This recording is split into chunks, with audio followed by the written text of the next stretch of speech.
time for prize fighters, circus freaks, and gangsters.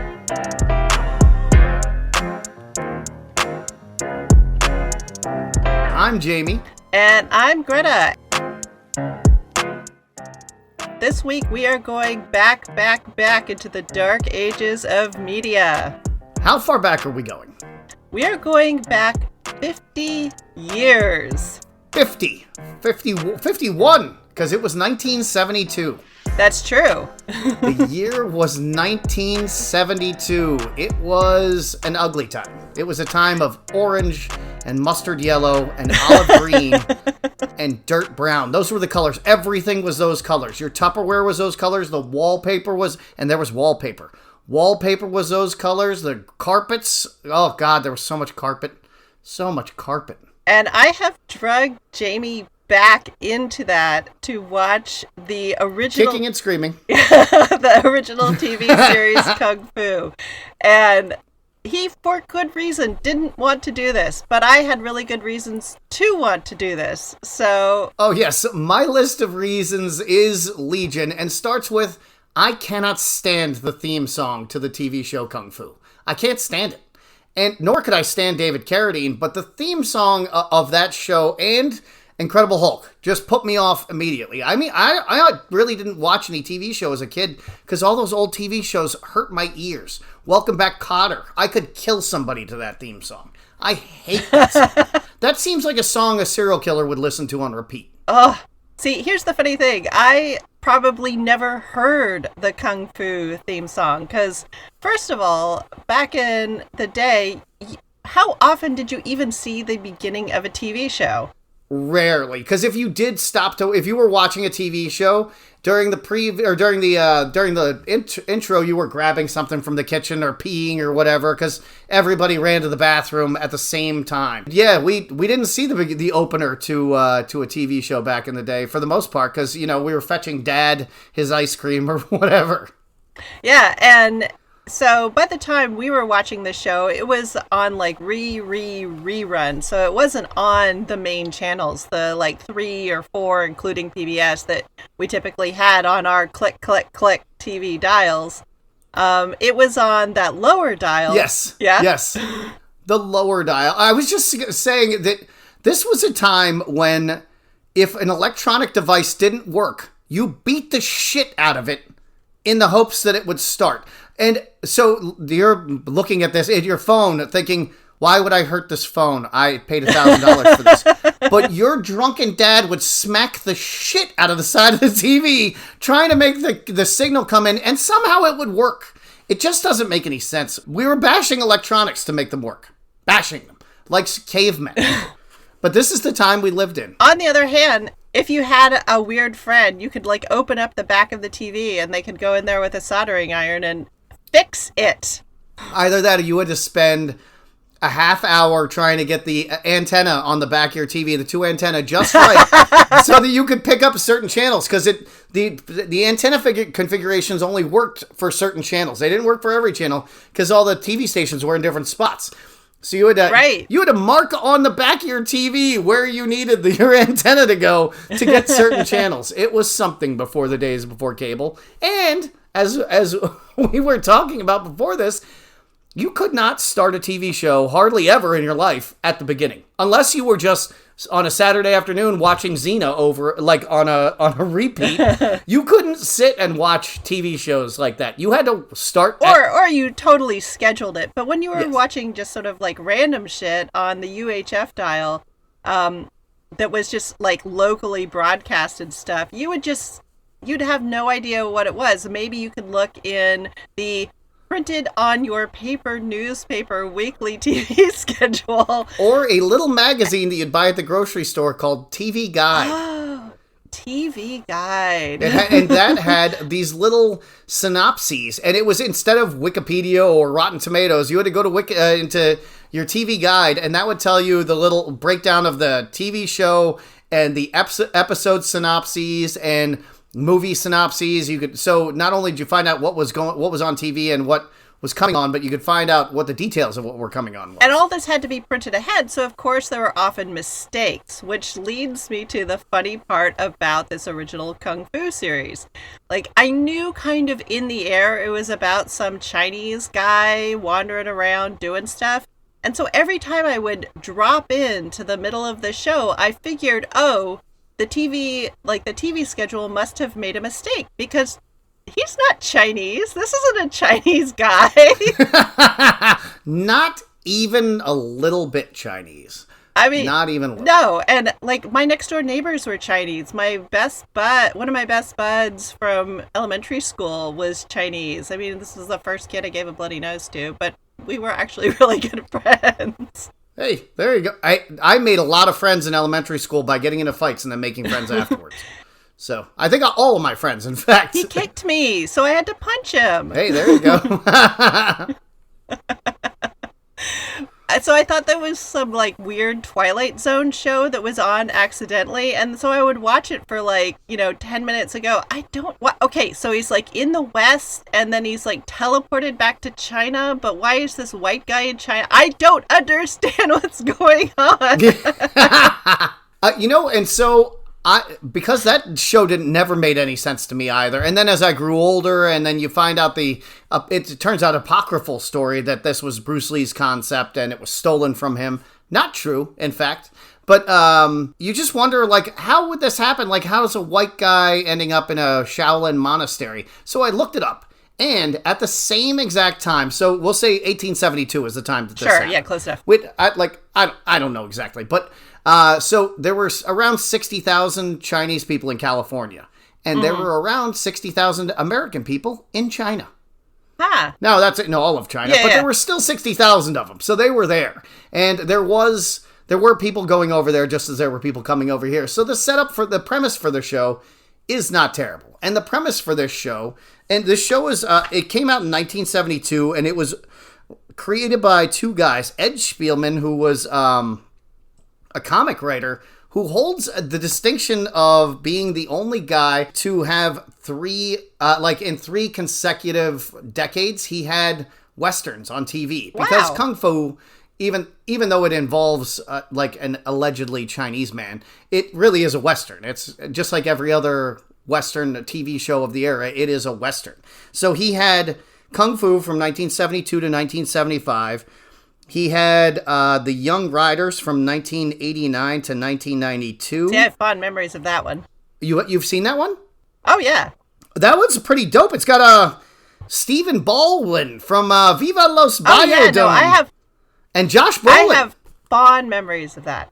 Oh, that is... so tell us... I have never seen this show, but now that I know that it's got... Well, he sucks now, but he was amazing in Biodome. So this was Biodome era Steve Baldwin and Thanos. Like, yes, I want this team up. Yeah. No, it was a Pony Express Western, and I got really, really obsessed with kind of the excitement and also the tragedy of the Pony Express when I was in high school. So this was like right up my alley. Oh, cool. Nice. So we're going to have to go in there. That TV show ran about as long as the Pony Express did. That is 100% true. Yeah, no, we're going to have to dive into that one too. So, he had Kung Fu. And the third show that he had, I'm going to watch anyway because it's a cool premise for a show. This deserves a reboot because it's an anthology show. It's called Dead Man's Gun. And it's about a cursed revolver. And so it brings like doom and bloodshed to every one of its owners. And it keeps falling in the hands of these different people. And then... they show the people, and it's narrated by Chris Christopherson, Whistler from Blade. So okay, I have never heard of this one. Yeah. Well, very cool. And there was also Kung Fu: The Legend Continues with David Carradine playing his own grandson and alongside some dude with a mullet. I never watched that piece of shit either. I really hated these shows. Like, I truly have always deeply and avowedly hated them. But I did... sort of want to go back and smack him around a little bit and just look at how thankful we can be that Warrior is being made now, but also how the 19th century has been portrayed and how a lot of these issues that are being explored in Warrior and some of the other stuff that we're looking at, how badly they were portrayed 50 years ago. Oh yeah, and there's so much great crossover potential. I mean, this is, as in spite of my reticence to watching this, the stuff I dug up, like there's so much crazy stuff that I dug up, because this was all inspired by Seven Samurai. I think Bruce Lee was inspired by Seven Samurai. Everybody loved Akira Kurosawa. All the westerns were inspired by Seven Samurai. The Magnificent Seven was inspired by Seven Samurai, which starred James Coburn, who was a best friend of Bruce Lee and one of his students. So, like, all this different stuff is tied up in this show, and it's so rich and badass. And even though... Oh, yeah. I mean, Kurosawa, like, both sort of showed how to translate the written word to film, but also just sort of came up with ways of, like, how to use film as a medium to tell a story. Like, he innovated so many of these things that we take for granted now. He really did. And then, so you have the soundtrack of the Italian spaghetti westerns, and then for this theme song, and then they're striving for Kurosawa, but the guy who directed the first episode is just a nobody, just an absolute nobody. He's nobody ever. And the guy who wrote it, Herman Miller, he wrote the first 3 episodes. He's kind of a nobody as well. Or Ed Spielman is the guy in here. Yeah. And but Spielman, the only kung fu he knew was the stuff he learned for this show. And Carradine or Spielman? Both of them, Carradine and Spielman.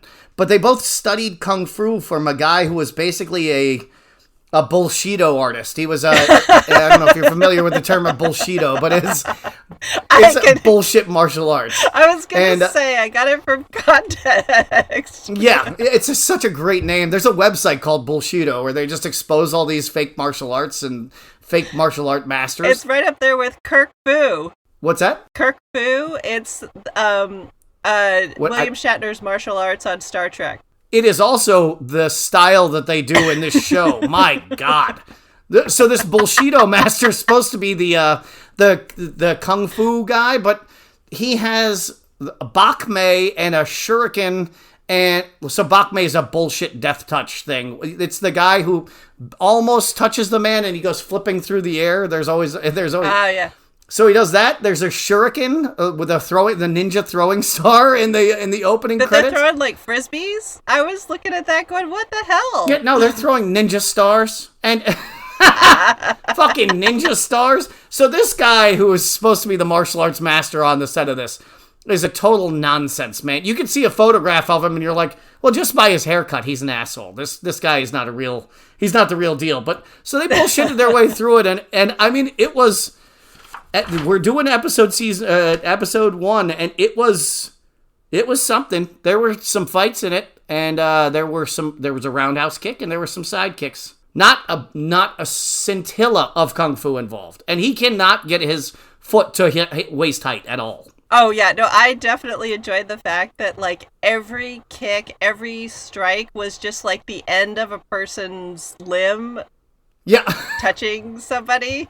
Like, you never saw somebody actually, like, continuously, like, throwing a strike and making contact. Like, that happened 0 times. So one of the reasons why I picked this episode was because it has in the worst fake mustache in history. Sorry, I'm banging my... God damn this mustache! It's in a different spot on his face in every fucking part of this show. John Saxon is the only martial artist that was ever on this show, and he didn't even throw a punch in the thing. And his fucking mustache moved around his face like an angry caterpillar throughout the episode. With glue smeared on his upper lip. God damn, that was a travesty. Oh, it was so bad. Woo! I will say, the singular thing that I complimented this episode for was do we want to kind of work through the storyline of this, or do we care that much? Sure. Oh, yeah. Why? Might as well. Oh, if I could just before we go into the thing, for anybody who's keeping record, Ed Spielman. The reason why you guys will know him is many of you own one of his books. He wrote The Mighty Atom about Joseph Greenstein or Greenblatt or whatever his name was, the guy who was a mostly fictitious bullshit artist of a strongman. He was a tiny little strongman in New York City who used to sell this like laxative, and he said it made him strong. Yeah. Oh, okay. He was 135 pounds. He used to bite a lot of things. It was really exciting. So the whole point, or the whole thing that's going on in this episode, is there's this kid who's been orphaned because the terrible, terrible Indians have shot his mom and burned down his house, and he has to like go find some family somewhere. So they... Did you recognize this kid? I know you did recognize this kid, but you couldn't place him, could you? I dug and I dug and I dug and I found him. Who was it? He's the kid from Bad News Bears who wouldn't throw he was the opposite pitcher who wouldn't throw the ball, and he let the kids all start scoring, and that's how they started their rally to start winning. He's that pitcher. Oh, okay. He's the kid. Throw the ball, Jordan! I never saw that movie. Oh my God. How did you... We grew up in the most miserable time to be alive, and we had like 6 movies to watch, and you never watched one of them. Walter Matthau was it. You know what? I got distracted by a giant pile of books. I don't know. Yeah, I mean, I was there with a pile of books, but I think I was sitting on the pile of books watching that movie wondering how the fuck Walter Matthau popped out of the womb looking like he was 75 years old. You know, he's just chewing on a cigar. God damn it, Mom. Just always... Yeah, a lot of babies sort of like look like little old men, and then they like sort of go through a period where they look like young people, but I guess he never had that. Yeah, no, he's like a little baby in Bugs Bunny, chewing on the cigar, little gangster baby. So yeah, and so you know, Mom is killed, and his house is burned down, and he is like by the evil engines. Yes. And this is starting off a trend with this show, because I went through and I watched a bunch of it just because I was like, I got to get my brain around this.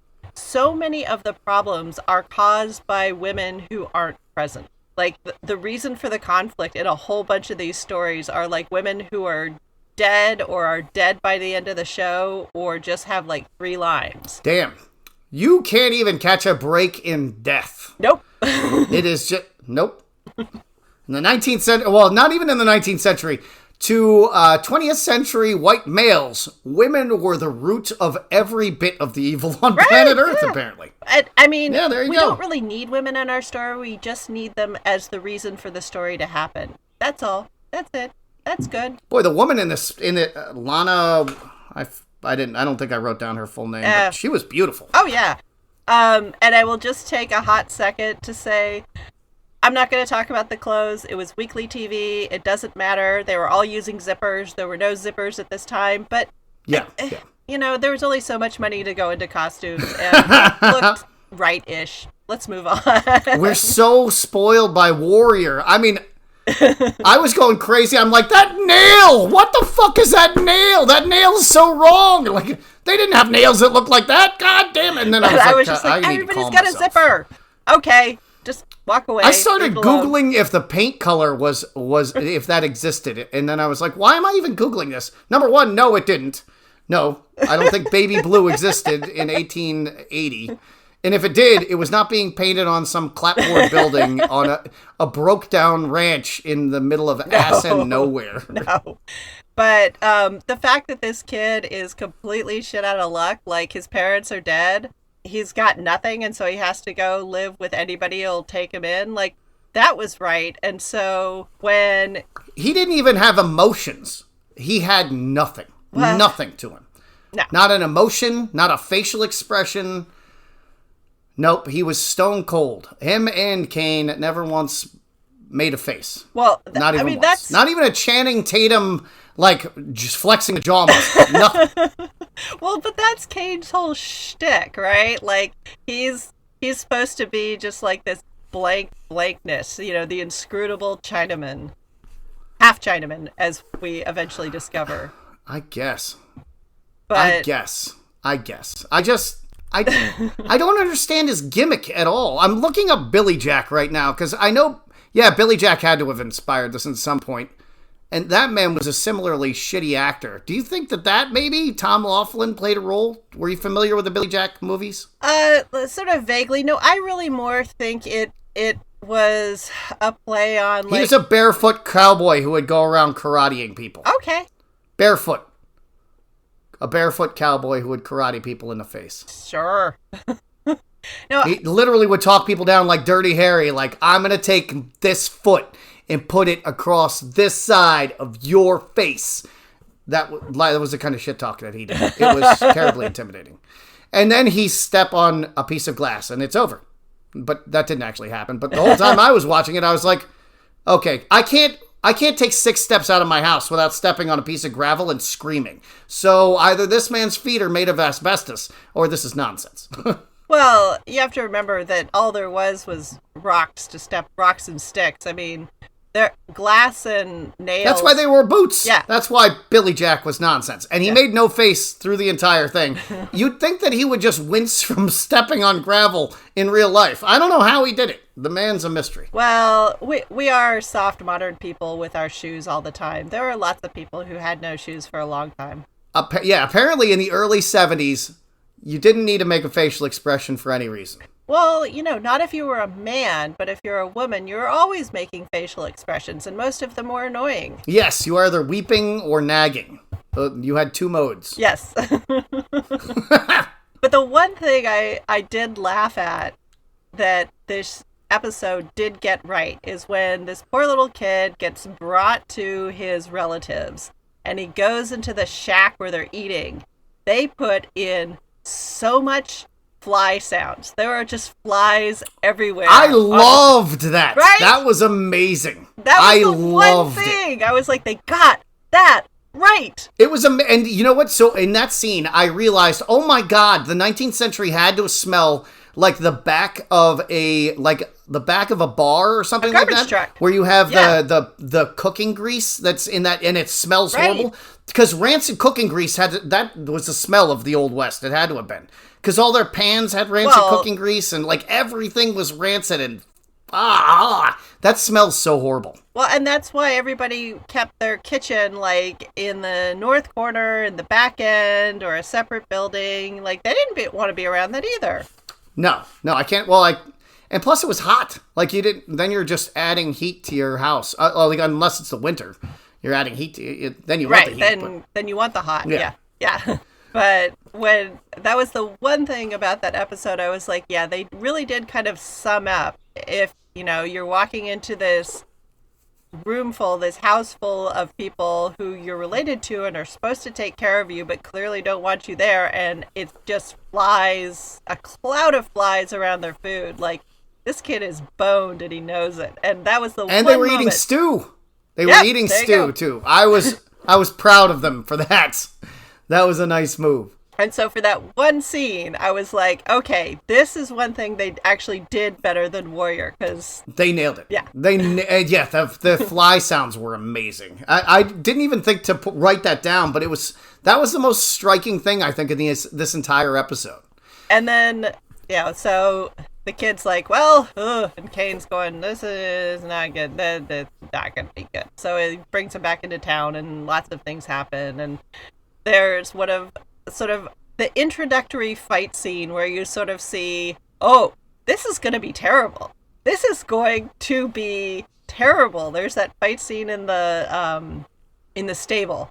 Yeah, well, first, you passed up when they're talking to these 2 bandits at the beginning, these 2 bandits try to rob him and the kid. Right, and he loses the kid's respect because he doesn't fight these bandits. Right. And then they realize that they're just poor and flip the kid a coin, which I realized $50, that in modern money, he gave him $400. That was not, like, so these 2 guys are going to rob them and then end up flipping the kid 50 cents. And he gave that kid $400. Like, that's a legit amount of money to give him. Like, well, you know what? Because I was like, I don't know that 50 cents would really like salve the wound of them trying to rob them, but yeah, $400. Yeah, thank you. I'm poor. I'll take that $400. Especially like an orphan kid. Like, yeah, he can get. I don't know if it would have been $400, but no. So the coin itself, I did it. I gamed it a little bit because just in good condition, that coin itself would be worth $411. Oh, okay.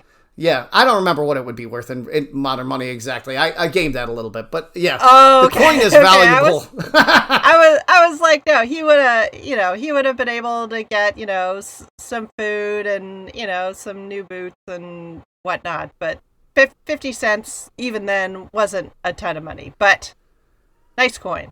No, but it was, I don't know why I decided to look up I don't know. That probably came up first, and I found it to be interesting. I imagine that I just have pages of notes on this because I just kept getting more and more interested in random little tidbits. Right, because the actual story in the episode isn't that interesting at all. No, I had to really dig because they were really, I mean, it's like every 70s or 80s movie where they're like, society's going to hell and we just need a person with a gun to go shoot all the shitty people and then it'll be fine. And it's like, that's the weirdest plot line ever, but it's everything. Dirty Harry, all the cowboy movies, everything. It was just like, the world's gone to hell. And it had a very skewed, maybe that was the thought process in the 60s and 70s, but like, I think of the past as, I'm trying to fit myself into it, like the past is just the present, but with a different period clothes, essentially different music.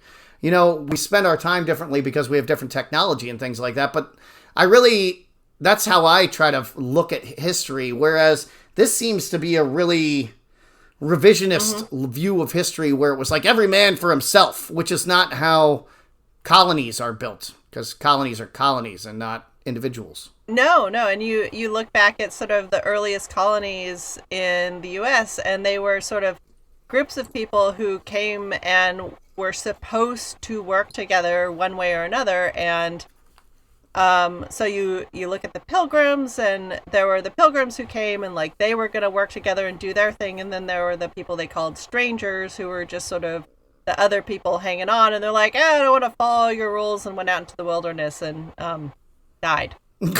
Or they turned native. They went native. Yeah, and quite a few of them did that, and so they'd be found and like, hey, don't you want to come back? And they're like, no. Yeah, no. It's much nicer here living in a village. Yeah, where, they had a constitution, and on the East Coast, the Iroquois Confederacy had their own constitution. Oh, yeah. It was a far more lawful place to exist than the colonies, and you weren't going to be burned for being a witch. Or, tarred and feathered, or just sort of shunned or abandoned, or, yeah. It was a much more civilized way of living. Well, they did do a fair bit of shunning. There was shunning, right?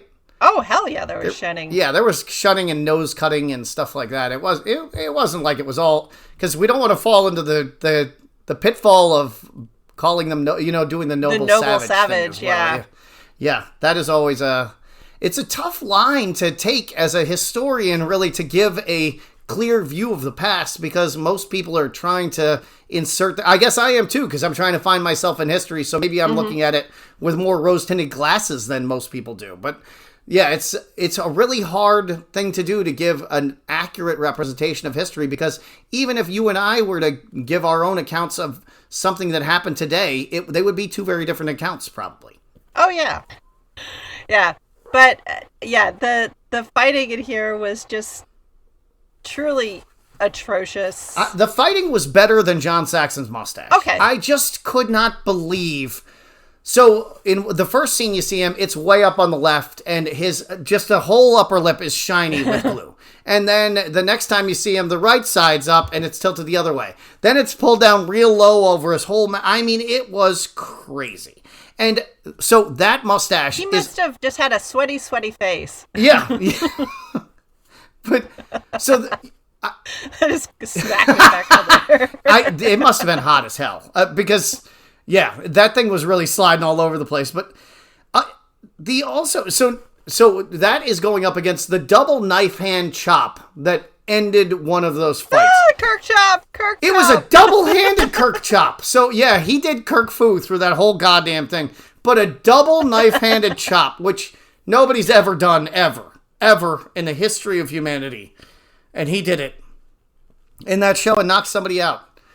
And Oh, I did have one other note. Did people in the 1970s flirt just by staring at each other like creeps with dead eyes? I guess, because, like, that's really when, like, the whole bar culture started to kind of, like, pick up bars, and so I guess you'd sort of, like, stare across a bar at somebody and wait until they noticed you. I don't know. Oh, so that woman that he was in there with, the creep stare was due to the fact he can't act, and she is from Dark Shadows. And Dark Shadows, for anybody who doesn't know, is the world's worst piece of shit of a television show that was on.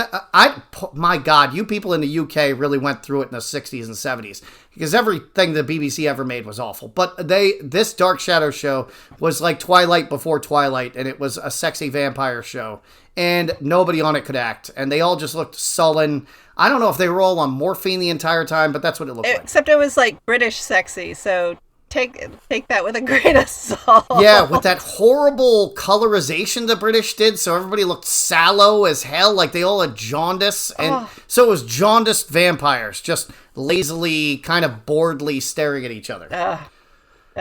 Yeah, so that's where she came from. But everybody on that show was hot, and she definitely lived up to the Hammer House, like, hot-ass vixen role. She played it well. Yeah. And, you know, so she sort of saves the day by taking the boy in, and then at the trope in every single episode, I guess, is, hey, Chinese dude, he's not Chinese. Hey, Chinese dude, why don't you stay here and make a good life at this place? And he'll do something kind of, which is supposed to be stoic, but just looks kind of sleepy and bored and sad. You know, turns and walks away in his bare feet and his clearly modern trousers. It's just so the premise of the show is that his master got killed in a fight, and the guy was like the opponent of his master was violating some rule, and so Kane stepped in and like killed the man with one punch, and then his master died or something. They had a TV movie that I have not seen. It was called We're never gonna see it. No, The Way of the Tiger and the Sign of the Dragon. But yeah, so he flees to the U.S. Well, okay, because those are the things he burned on his arm, the bronze ding in the made-up Shaolin temple. Yeah. Oh yeah, on the ding. Yes, because he had to prove that he could withstand all the pain, which doesn't make any sense either. But yeah, so he comes here, and then there's bounty hunters in the U.S. that are trying to send him back to China to face his trial for his crimes. We are going to have to do the episode where the Manchu agent comes, because that episode is like, that one's so full of so many premises. It's hilarious. Oh God, I can only imagine. It's like a 1940s like Captain America cartoon where like the horrible Fu Manchu stereotype, and he's just talking in that horrible pig Latin Chinese imitation. Oh, did you see his bounty? Because it blows Bill O'Hara's bounty out of the water. $5,000 dead and $10,000 alive. Yeah, that is an order of magnitude, literal order of magnitude more than Bill O'Hara, who is at a paltry 500, as I recall. Oh, you mean the bounty that Bill was going to get for turning in Richard Lee. Yeah, okay. Yeah. Yes. Yeah. Oh, yeah. Richard Lee, yeah. Yeah, it was $500, right? Even though I had it wrong originally, and we got it straight. McDreamy. It was McDreamy is what I meant.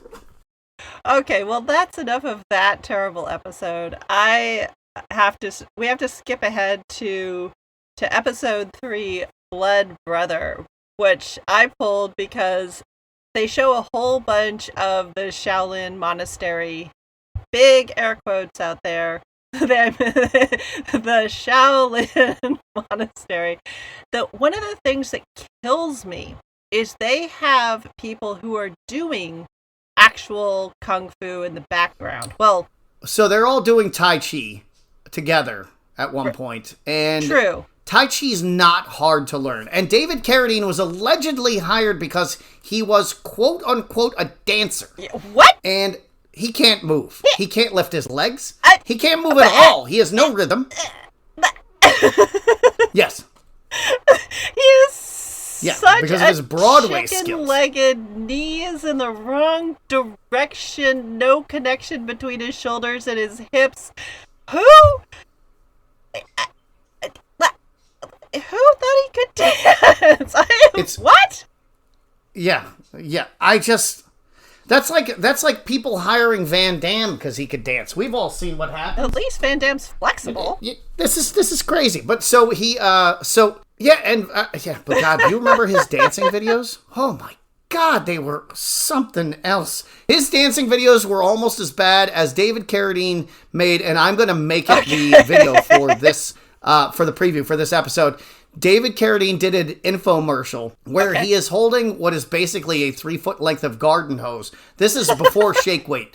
And it looks weirder and gayer and more bizarre than Shake Weight. Because he's just holding this tube and like wiggling it around and talking about how the tube just tells you where it wants to go. Okay. So he's talking about how it's an intuitive form of exercise and some other shit. Oh my God, it's something else. Yeah, he went through it into the end of his life. He was not. He wasn't comfortable monetarily, and rightly so, because he can't act. He never learned to act. He never even tried to learn. To act. No wonder he found it so frustrating and exhausting. His best film was Death Race 2000. It was a Roger Corman film. That was his best film, and he was still outacted by Jackie Chan, who couldn't speak English, and Sylvester Stallone, who couldn't speak English. So, like, it was amazing. Like, how in the hell do you get outacted by two people who are not capable of communicating in the same language as everybody else? Well, I mean, plus minus Jackie Chan, the guy is entertaining to watch. There's no getting around that. Yeah, no, he's amazing, and I'm not taking away from Jackie Chan, but it was like one of his film debuts in the U.S. and he blew David Carradine out of the water. Roger Corman really could get the best out of everybody except for David Carradine. Well, maybe he did get the best out of David Carradine, and that's all there was. Maybe how did some of these people become action stars? Well, David Carradine is the son of a famous actor of the silent era, right? Oh, okay. Sure. All right. Am I not? I'm pretty sure I have that right. I think he's like, because one of the bandits in episode 1 was Barrymore. Yeah. Like the Barrymore. Yeah, he was a Barrymore, but a very unsuccessful Barrymore. And so I think there were a lot of legacy actors in this. This show, even though it's a pile of shit, everybody wanted to be on it. Oh, sure. Shatner was on it. Captain Kirk was on it. And Han Solo was on it. Sulu was supposed to be Kane. Like, George Takei was right there. He was right there. Takei, like, they were in talks with him to be Takei. This show had everybody on it. If you look through the cameos, they're crazy. Well, I think it was one of the few shows, because at this point they were sort of like spinning up the whole sitcom things, whereas this was still an action show, and so you could sort of do like action stuff, but you didn't have to commit to a whole movie. And I mean, a lot of people were watching the show. There was not a lot of good TV at this point. There was the news, there was game shows, and then there was Kung Fu? I don't know. Yeah, I mean, I don't know what else was on TV at this time. And the game shows, God, they were bad. Oh. Yeah, his dad was John Carradine, who's considered to be one of the greatest character actors in American cinema. Okay. Yeah, he was a member of both Cecil B. DeMille's company and John Ford's company. So yeah, this guy's legacy. Okay, so he was a super Nepo baby. Okay, that makes sense. Yep, super duper Nepo baby. Yeah. So the whole Blood Brother episode, it was this whole thing about how Kane had like this bud back at the Shaolin Temple, and they both totally respected each other, and so they had to sort of fight this duel on a platform, sort of like our guys did back in Warrior. Yeah, the two best students in the Shaolin Monastery, but only one of them could advance at a time. Yep. And oh my God, what sort of ridiculous ass silky pajamas did they have them fighting in? They were very silky. They were very silky.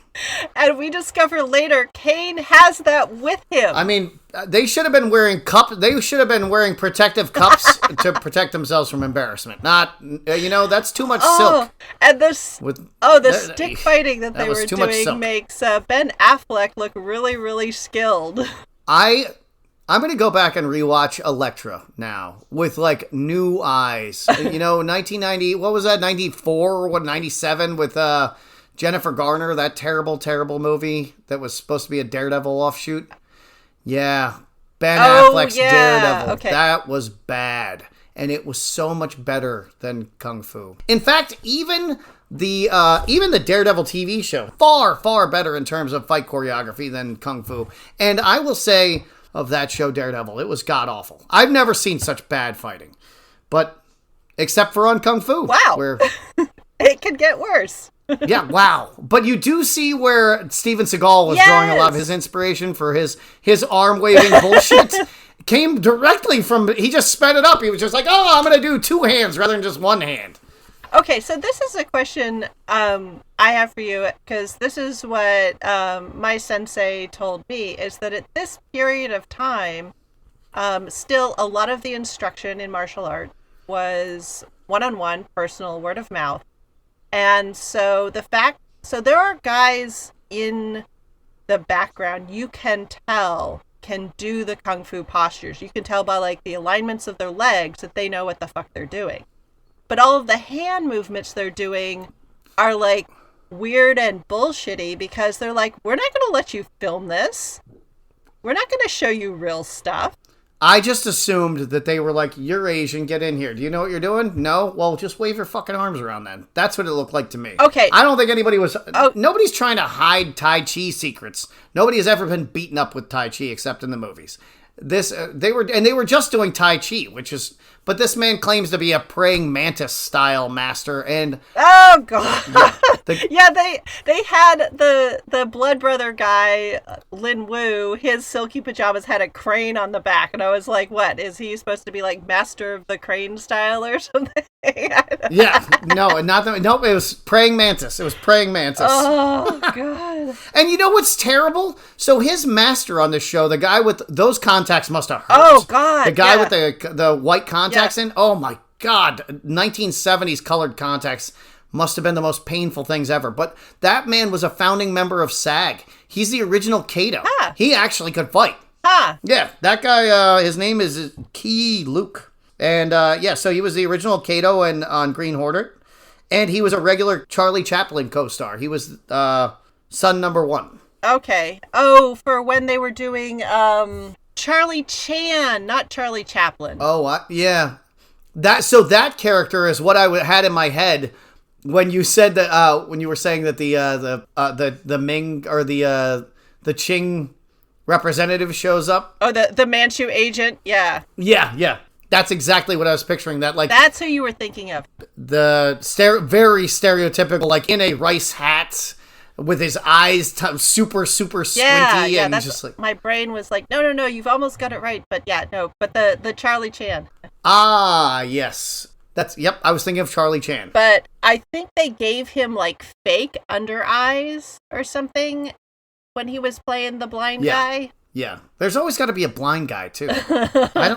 I've never looked up the Zatoichi what the source of that is, but there were a series of movies called Zatoichi that were about a blind swordsman, and I assume that's where this comes from. But there's always a blind guy teaching martial arts. It's fascinating to me. I'm personally not going to be in a room with a blind person who's wielding a sword. I think that's probably just a poor decision. But he draws a sword. I'm going to leave the room. Enjoy yourself, sir. I'm not saying that he is not going to be skilled. I am saying that I'm not comfortable being in a room with a person who can't see swinging a sword. Right. I think that's a bad idea. And they sort of sucked up that idea for when Luke was training blind with the lightsaber. Everybody, Daniel's son trains blind in Karate Kid doing his dumbass crane kick. Right. I saw somebody get knocked out with a crane kick in MMA, by the way. What? I will have to dig up. Yes, I did see it. Did he get him under the chin or... Yes, he did. Oh, it was Karate Combat, I think. Yeah, Okay. yeah. I think it was he faked a kick. He faked a front kick, like he faked a teep or something like that. A front kick in Thai kickboxing, and then hit him with a front kick with the other leg. It was badass. It ended up looking like the crane. Right. Yeah. Because in karate there are a couple of kicks where it's a knee up and you kick while you're airborne, like that. That is a real move. Well, then we might actually see it at some point in one of the 3 seasons of Kung Fu, during which it was, it was canceled because David Carradine got injured from all of those incredible fight scenes. He just kept getting injured over and over and over, and apparently he just couldn't take any more of the... Do some toe touches before you go in and start trying to lift your leg up to your waist. I just can't even. This is the era of Charles Bronson, and so he's on set doing 1,000 pull-ups a day, and dragging a truck around the set just for fun, and then boxing at night under a different name, and this man is just waving his arms half-assedly in the air. Yeah. Yeah. Like, how are those two things happening in the same city at the same time? Why didn't Charles Bronson beat this man to death? It doesn't make any sense. I just don't understand how David Carradine exists. And, hey, the studio system, they had their own cops. Did they? Well, those cops should have beat the shit out of David Carradine for not acting. God. Nepo baby, man. Come on. Okay, let's talk about in this episode. A Chinese person is being terrified by firecrackers. Well, they tie it to his braid. This dipshit set of boys will be boys tie it to his braid, his cue. Which I do understand would be very annoying, but I don't see a Chinese person who's grown up around firecrackers, not like a white person, in the 1870s, and is literally constantly dealing with firecrackers on every holiday, and then he's never had somebody tie a fucking roll of firecrackers to his cue. I would imagine middle school kids are bastards, and I imagine in China back in the day they probably were doing that shit to each other. I found that to be very irritating. I was like, this man's not going to shit his pants over some firecracker. No, I figured he was just worried that, okay, once he didn't know what these assholes were up to, because, they've decided to make him their object to torment for the day or whatever.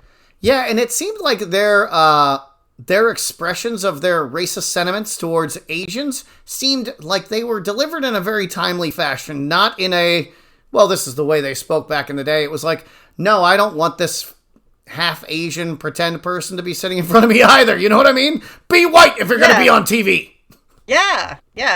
It always cracked me up that they have the wanted poster for Kane as his bald monk guy, and he's just slippery smooth and kind of Asianish looking, and then somehow they're able to recognize it as David Carradine with whatever the hell hair they had on him. Yeah, doesn't he have he has a Q in the drawing, and then he's got a crew cut. No, he's bald. Oh, is he bald? Yeah. But he looks Asian as hell. He looks like he is the most Asian man who has ever Asianed. And then, here he is, a guy who just looks like a man who's never slept before, and he's got a crew cut. And he's in some pajamas. The wig work in this show is hilarious. He was not wearing a wig. He never cut his hair throughout the show. He just let it keep growing. So he shaved it. All the shaved head scenes are from the beginning. Right. And then he grew his hair out throughout the show until the 3rd season he cut it again. I was gonna say, it cracked me up. The wig work in here is hilarious. But, they could have given him some sort of hair that looked even slightly vaguely more Asian than whatever mop of what the hell he had going on. Comb over weirdness. They also could have given those other Asian dudes a fake cue instead of a full head of hair that they would, and that with long hair that they would not have had. Do one or the other. Either have the haircut or don't have the haircut. But the half-assed haircut looked... No, they were just hooking in the cue into the back of their head. So they'd have a regular, short American dude haircut up front, and then they just hook the cue on it. You're I mean, that's what I did in middle school when my friends and I would put in like hair inserts, and that's what it looked like. those clip-on pigtails from back in the day. Yes, hell yeah, yes. So we get to meet the one like Chinese family for episodes and episodes, and you know they're all very stoic Asians who don't talk at all. I'm just like, you know, like are we? It was so bad. Also, the broken English word choice is so fucking irritating because I speak other languages, and when I'm trying to communicate in a language I don't speak well, or just any other language because I don't have the vocabulary for it, because I'm not a native speaker, or I haven't practiced and practiced and practiced, you use simple words. Right. You don't just speak in a halting, flat, emotionless tone using words you don't understand. I mean, it's like watching a hostage read read something in another language they don't know, because they just deliver it with no tone at all. And like Mandarin has 4 tones and Cantonese has 7 or 9. Like Taiwanese has 11. Right. They're singing as they speak. Why are these people not using any vocal tones? It makes no sense. Well, because the script was all written by a bunch of racist, ignorant white dudes. This one in particular was written by a guy who seemed to love To Kill a Mockingbird, because this whole fucking episode was nothing but a setup for that man to pretend like he was the dude from... Gregory Peck, yeah. Yes. From It's a Wonderful Life. That sheriff turned it up at the end. He was like, well, kids, every time a bell rings, an angel gets its wings. And also, I'm going to tell you about law. That was just... The only historically accurate thing in this episode was that guy calling him John over and over and over again. And he was like, yeah, my name's Kane. And he was like, no, your name's John. Yeah. Because your name is John Chinaman. Right. Didn't even explain it. No. But yeah, he said it over and over. Yeah, but at that point in the 1970s, all the people who were adults would have known what that meant. Oh, yeah, because they watched... all of the movies were Westerns. Yeah, I wasn't thinking of that. Yeah, and that was still a thing that people were saying and doing to the coastal Asian populations. Oh, yeah. In the 70s. In the 1970s. Oh, no, in the 50s. Oh, okay. But I'm saying the people who were... Okay. Well, this was still right, the 70s. but the people who were... Well, yeah, but the people who wrote this show, they were probably still... Yeah. And so the adults who were watching it... God, this is a trash show. But it's as much a documentation of... It's just... For me, it's just very helpful, like... This is where people's minds were when they were looking back at the 19th century and how they were portraying it, and they were just making shit up. Yep, completely. It's like Mel Gibson's Apocalypto, writ large. Right. And I remember when he was making that movie, and they were like, but, so you don't know anything about the Mayans or the Aztecs or anybody? And he was like, no, I don't know shit. This is going to be a cool movie. It's about them, so they'll like it. And I was like... Wait, how's that then? So that would be like somebody making a biography about you and then being like, yeah, I'm just going to fudge the details. It doesn't. I've met women before. They made up. Yeah.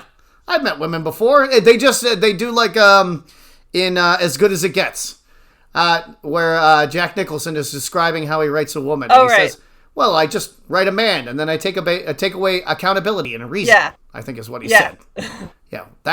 Yeah. I remember seeing that and being like, it's my mom that you're talking about, you fucking dickhead. Like, how is that? I mean, I guess when I think of the 1970s, I just think you have to sow a field with shit in order for it to be fertile. And right. This is the shit in which we sprouted. And we have become beautiful flowers out of that shit. But, and so there was a bunch of kind of like, well, I'll overlook it this time, and boys will be boys, and these nice young men. Yep. And I was like, how was the 1970s viewer reading that? Were they supposed to be indulgent to this pack of shitheads, or Well, we haven't actually described what happened. So in this, basically in the show, what has happened is this pack of white guys who are a rich white kid's friends and the rich white kid. Yeah. They have they killed a Chinese guy who was basically being an herbal doctor to one of the guy's wives. And well, he was being the herbal doctor to a lot of women because the doctor in town is like, well, you just have lady troubles. You're a lady, so you have lady troubles. Yeah. And so and she said in the show, like, that is the only person who has ever listened to me, and you fucking killed him. And so I think that show, I think that episode was just holding up a mirror to America and showing them like what was going on at the time, because you had all of these racial crimes, especially in the South. People were getting lynched in the 70s still, and weren't they? Yeah. And I mean, I was just making sure, because I'm not real big on my Southern history. I try to just ignore the fact that they exist. But I think it was just like, and you people are acting like savages, and you think you're acting civilized, and it's not civilized.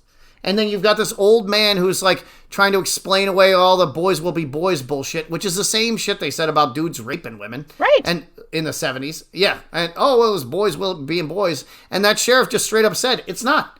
It's dickheads acting like pieces of shit, and they need to be punished for it. Yeah, but, he's the kid who was kind of the ringleader, was the kid of the richest man in town. And so the sheriff sort of felt like his hands were tied about it.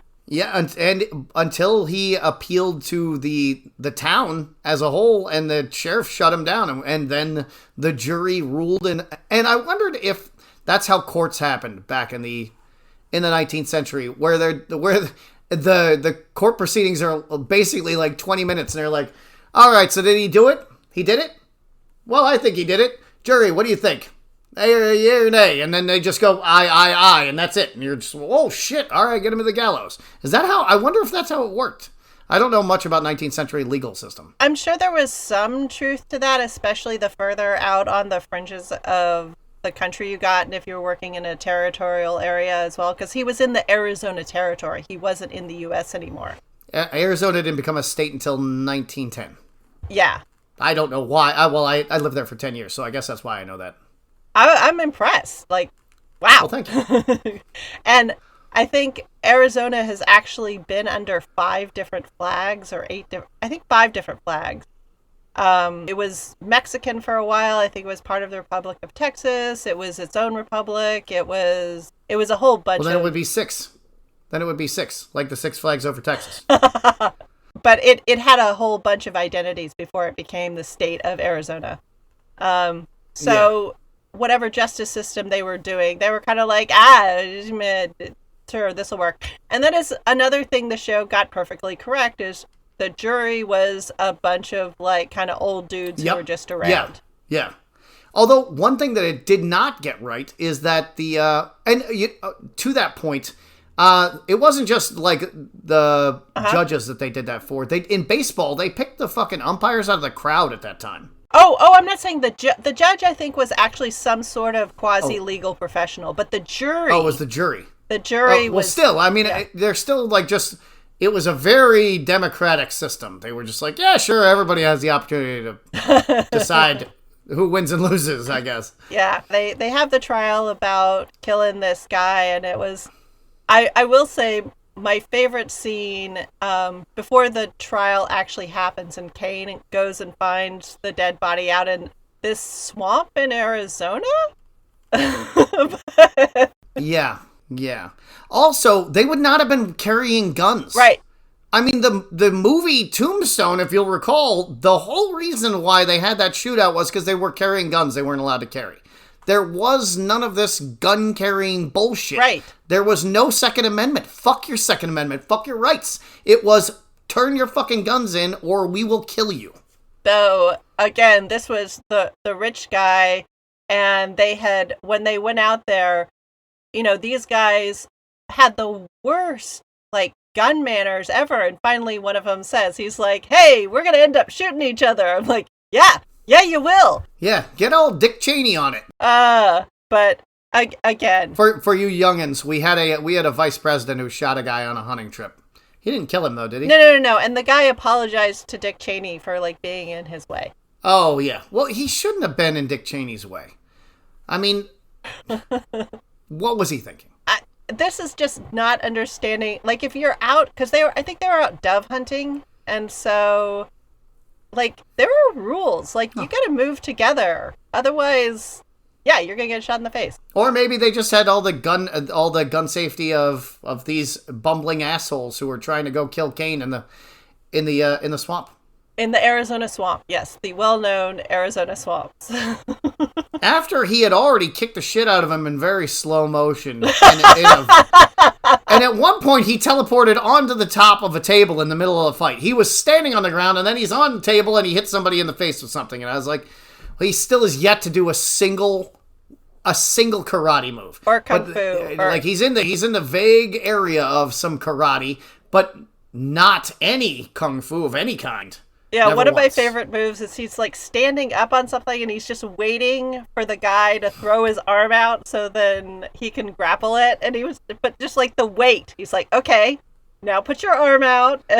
Oh yeah, and there was one where the guy, the little guy, jumps up on a like the saloon counter to dive at Kane, and he literally like stopped and did his feet like, are you ready? I'm ready. Are you gonna catch me? I'm gonna catch me. All right, come on, here I come. And then he jumped, and it was like, Jesus, man.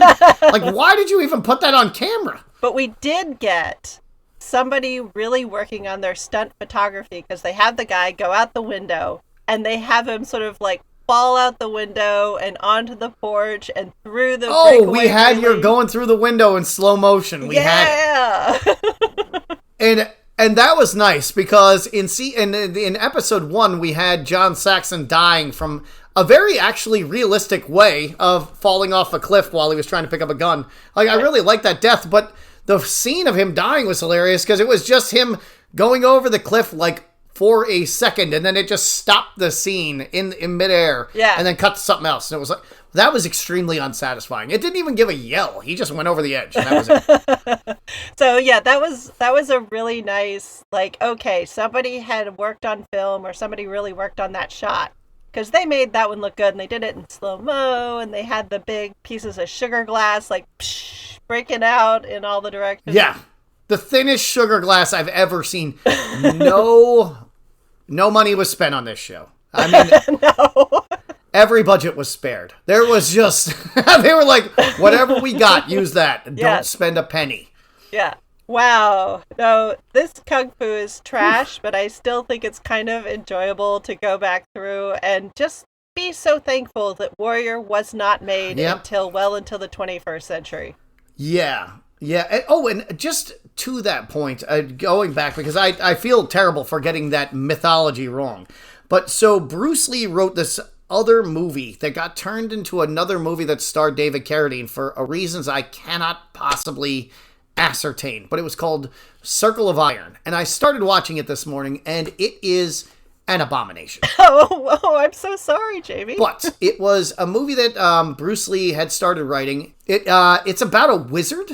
So David Carradine is a wizard who has a magic book that contains all the knowledge of the world. And so these people are having a martial arts tournament to determine who's going to go fight the wizard to take the book from it. Okay. And the guy who wins the tournament wins by cheating. He's an American. He's a big, burly, hairy-chested American. He's actually Canadian, but like literally just he's done nothing but push-ups his entire life because he's got these huge pecs and then no other muscles. It's very strange. But he wins this fight by cheating, and he beats this very skinny gay man with who looks like Freddie Mercury in bondage outfit.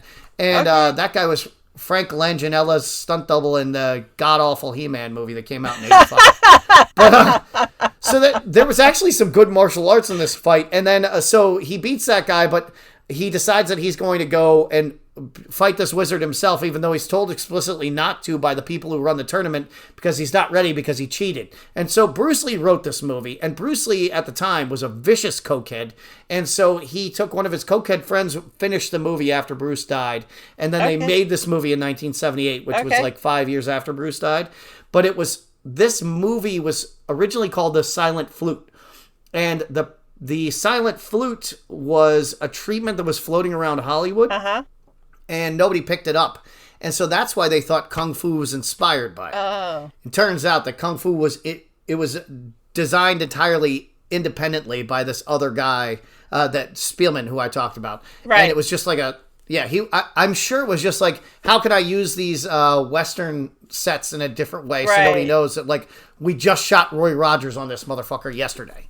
Right. Or whatever. Right. I don't know cowboy shows. I guess Bonanza was on at that time, not Roy Rogers. But still all the same. And they were shooting like a million Westerns, and there were a bunch of different TV shows. And I wouldn't be surprised if sort of the Bruce Lee fever and some interviews he gave or shit he talked around was definitely in the air of sort of like having a wandering fighter around the West. Like, I wouldn't be surprised if Bruce Lee had an idea like that and had been talking it up at parties.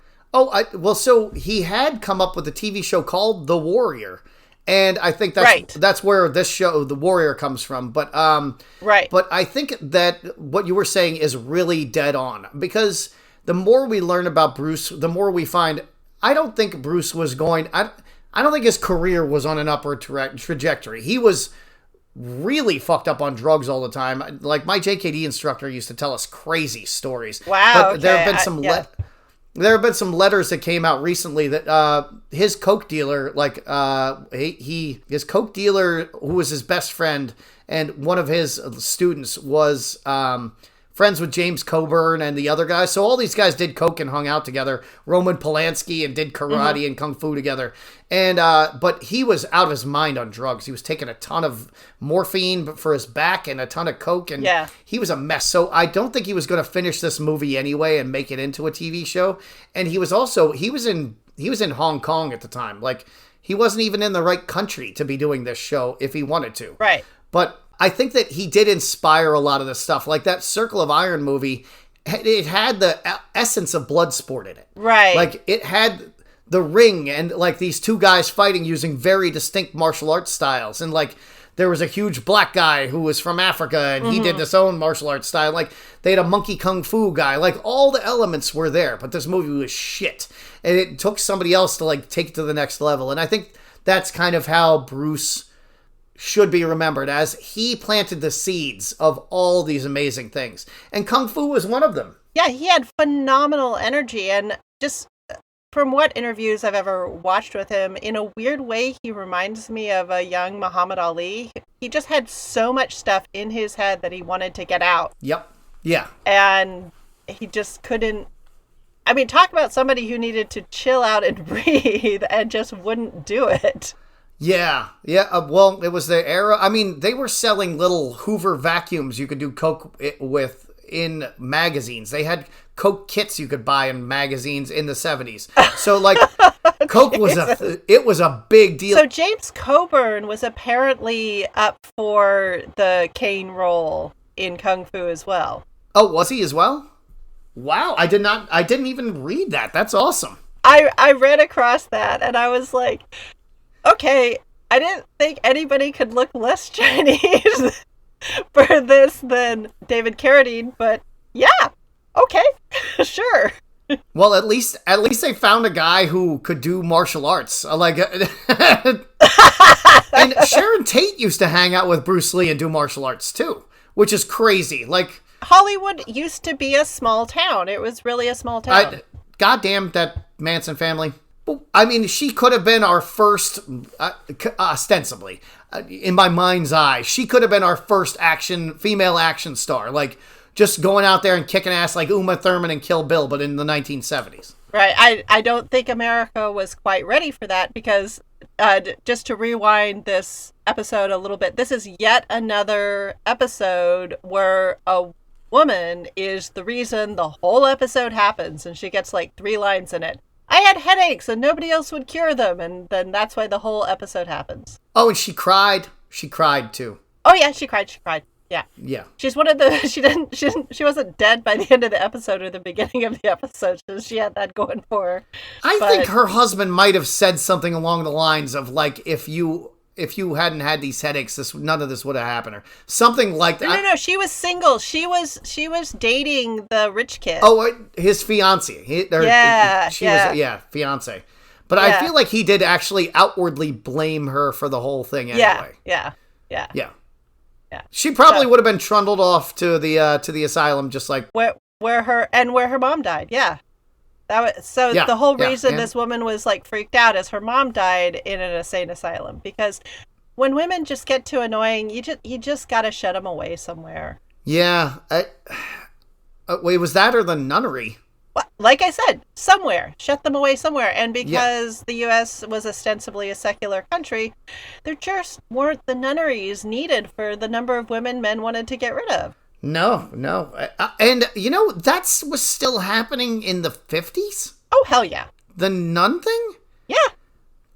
There's a documentary on Amazon Prime about a woman who was a propagandist for the Nazis. And after she got, after the war ended, we prosecuted her. And she made some crazy propaganda stuff for the Nazis.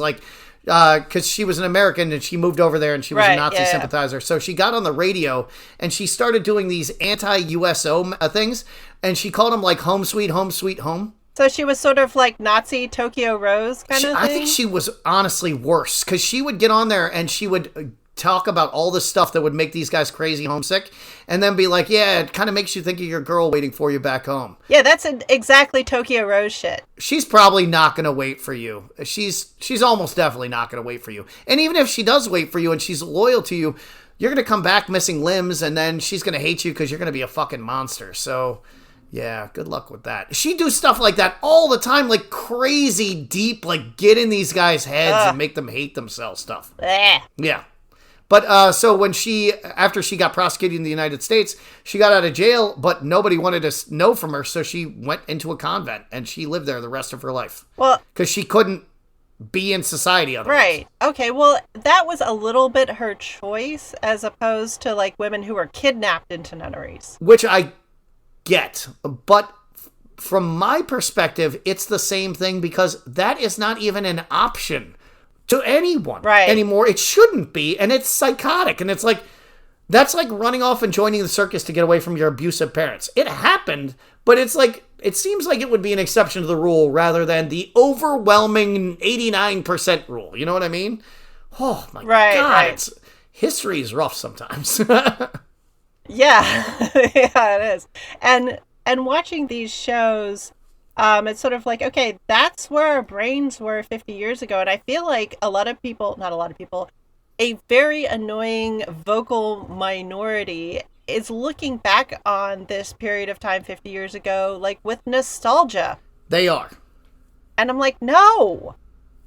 I mean, they're looking back at any time with nostalgia, and it's like nothing prior to now is better than now, and there's no way it could be. And I mean, even looking at it objectively, like, all right, you're going to say that life in the 1950s was better. Well, you have lead and gasoline, so you're going to have lead poisoning on day one, and it's only going to get worse from there. Lead and cadmium poisoning. And then the food's terrible, you got no restaurants, you have almost no McDonald's, you don't have rest stops, you don't have air conditioning, I mean, the list goes on and on and on. I could name a million things that suck about that time period. Yeah, but I could be mean to the people that I wanted to be mean to, and nobody said I couldn't. And that's what I miss the most. Oh, that is, yeah. Well, I guess it is a better time then. Oh, God, the sarcasm. History is a bastard sometimes. History is a bastard. Well, how about... So what are we doing next? Are we doing Master and Commander next, or are we doing another 2 episodes of Kung Fu? No. All right, so we are coming at you. No, I don't think we do. I tried. I went into it with an open mind. I went into it with a completely open mind because I know that this show is seminal, and without this show, a ton of Asian people in America would not have found acting work. I mean, this opened up America to Kung Fu. It opened up America to Chinese culture and a lot of things. So it was a seminal and important thing. But just like Black Sabbath, I am happy to let it languish in obscurity in the back and bottom of a closet. Right. I don't want to hear from it. I don't want to listen to it. I don't care about Ozzy, and I don't care about Kung Fu. Yeah. They're both... No. Let's watch something fun. Let's watch Master and Commander next. Again, this will take place in the British Navy, but it is so indicative of just how life on boats worked in the military in the 19th century. I think it's very good. And this is a good movie with a lot of good sets and a lot of great costumes. Sir Russell Crowe is in this film, is he not? He is, and he is my only problem with the movie. And it's not like a problem. It's just I read a lot of these Jack Aubry books back, in the 90s, and the picture I had in my head doesn't look anything like Russell Crowe. Which, other than that, I have no problem. So is his appearance essential to the plot? No, I'm being petty. Oh, okay. Because I don't know if you're familiar with the Reacher films or the TV show, but there's a book series called the Jack Reacher series where the protagonist is this massive man. Okay. He's 6'4", 250 pounds, blonde hair, blue eyes, and he intimidates everybody just by appearing. And then he was played by Tom Cruise in the film. Tom Cruise. Yes. So it's like it's Dolph Lundgren in the book, and then you get Tom Cruise, and you're like, ooh, that's... Oh, no. It's just more that I had read all of these books years and years before, Gotcha. and I just knew what Jack Aubry looked like in my brain, and then I'm like, that's not what he looks like. Darn it! But no, it's a fun movie. So as we're giving everybody the ability to imagine this on their own before we go into it, what should they look like when they see Russell Crowe watching this movie, preparing for the next... He was always described as sort of this kind of like lanky, kind of more typical slim Englishman looking, and Russell Crowe is a fireplug. That's the biggest problem for me.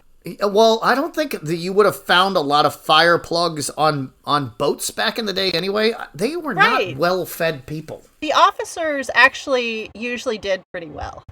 But we'll talk about all this next time. Oh, I cannot wait. All right, and we have a request from the audience. Okay. Which is that we give required reading. Oh, okay. And so I just wanted to make sure we are listening to your requests, so please... DM me if you have anything, or DM Greta if you like, and you can let us know what you'd like to have us review, or if you have any tips or anything you'd like, or questions or anything. Just DM us and let us know. Yeah, if you want some homework, just pick up a couple of the Jack Aubry books and read them. They're not long. They're really entertaining. I enjoyed the ones at the beginning of the series the most, so like any of the first, 6 books in there. It does start to get a little bit silly as it goes later into the series, like all series do. Is this another series by the guy who did the Last Kingdom books? Bernard Cornwell? Or Cornwell? Cornwell. So Bernard Cornwell wrote the Richard Sharp books, and I also read those, and those are a little James Bondy. The Sharp movie series, TV series is fun. It's the one media franchise where Sean Bean never dies. He gets shot all the goddamn time, and he never dies. Well, after I've disparaged and besmirched the good name of the BBC, perhaps we should watch some of that show just so we can maybe redeem them, or maybe not, because I feel like it's just going to be... Doctor Who from the 1970s literally puts a disgusted taste in my mouth. I feel physically ill thinking about that show. It's so bad. Yeah. No. So Patrick O'Brian, that's the author who wrote all of the Aubry HMS Surprise books. And yeah, they're enjoyable. Pick up one of them. They're not long. Just flip through it. Enjoy yourself. And all right. Yeah, it's those are nice, like, little adventure reads. I personally love a historical fiction as a way to learn history. I think it is, obviously we've made a whole podcast about it, but I've always loved historical fiction and alternate fiction because you can learn, alternate histories, because you can learn so much history from an alternate history. Right. And the people who write those series or the historical series always go so deep in researching them. Right. So I love that stuff. So I have not read these books because I personally have a vendetta against any books or movies about horses or boats, but I will give one a read this week. And you can also listen to them as books on tape. They actually were recorded really entertainingly, and I actually listened to several of them driving across country. So they are a good time. There you go. Okay. So yeah, that's next week. Read up if you want to, and we'll we gotta do our plugs. Our plugs. You didn't do any plugs. Oh my God. You have been on vacation for the last couple weeks, and your brain has just fallen out. I completely have vacation brain. Okay. But it's good to be back doing this with you. Absolutely. So you plug your stuff and I'll plug my stuff. Go. Okay, so I am back doing my history of American food, and Yay! I definitely have war on the brain because we are fighting a gajillion wars in the baby U.S. between 1776 and 1815, not just the two biggies. Oh. And that really affects how we get our food. And the country is a changin' right now, and it's an interesting time to look at, and I had not realized how complicated and fun it is. You know, when you start thinking about that time period, you're just like, oh, well, they were just putting together America. They were probably just building buildings or whatever. But, oh my God, we were fighting everybody. Everyone on Earth. We were that little asshole kid on the end of me. We were me as a kid who just would talk shit to everybody, brawl the biggest kid on the block, brawl the older kids. I would fight everybody, and that was America. We did not give a rat's ass. Everybody thought we were trash, and we fought them about it. And we lost most of the time. Yeah, but we had the fastest boat, so man, you can't catch me. Nah, well, I didn't know that, so now I gotta learn about these boats. Damn these boats! I really hate boats and horses. I mean, I like petting a horse, and I like riding a boat, but I don't want to learn about that. You don't want to learn about it. Tell us about what you're up to. All right, well... when you're not yelling at the TV about Kung Fu.